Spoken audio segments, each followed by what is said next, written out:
2025 started off rocky, with Colombia's President Gustavo Petro refusing U.S. military planes carrying deported migrants. President Donald Trump responded with a threat to increase tariffs by 25 to 50%, violating the two countries' free trade agreement.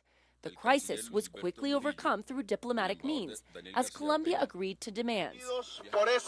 In September of 2025, more tension, as President Petro voiced opposition to President Trump's policies by joining pro-Palestinian protesters in New York and calling the U.S. Army to disobey Trump's orders.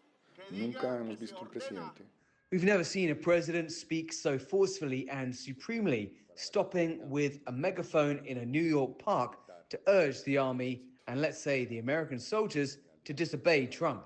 I think that was the last straw. The alliance to combat drug trafficking also came under strain later that year. In September, the United States stripped Colombia of its anti-drug certification. The Trump administration said the decision was made because Colombians had failed in its obligation to fight drug trafficking. Analyzing the drug trade by coca cultivation, Colombia's war on drugs has struggled. In 2012, Colombia had brought down coca cultivation to 48,000 hectares. But that hasn't lasted, and by 2025, Colombia broke its historical record with 253,000 hectares. According to the United Nations Office for Drug and Crime, Colombia is the world's leading producer of cocaine, accounting for almost 2/3 of total cocaine production.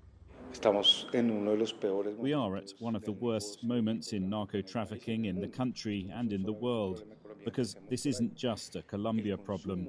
Let's begin there. Worldwide, there has been an increase in the abuse of psychoactive substances. Experts on the armed conflict, like Javier Flores from Colombian Foundation Ideas for Peace, have often linked poverty and a lack of opportunities to the growth of illicit activities. Over the years, security programs like Plan Colombia were increasingly accompanied by social development programs. United States was a big provider of that humanitarian aid through U.S. aid, but it was abruptly cut off in March 2025. What we are seeing are areas where the absence of projects that were once supported by U.S. aid, has also facilitated the recruitment of many young people in these territories.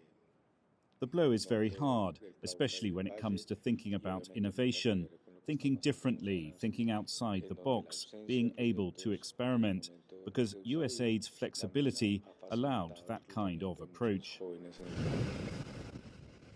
Perhaps the latest show of the importance of this relationship is President Gustavo Petro's visit to Washington, D.C. this February. Despite the trade of insults in the past year, via Twitter and speeches, the two presidents met at the White House in a show that tensions had eased. They promised to collaborate on issues such as clean energy, Venezuela, and the war on drugs. Time will tell if that cordial display will lead to closer ties. Begue, CGTN, Colombia.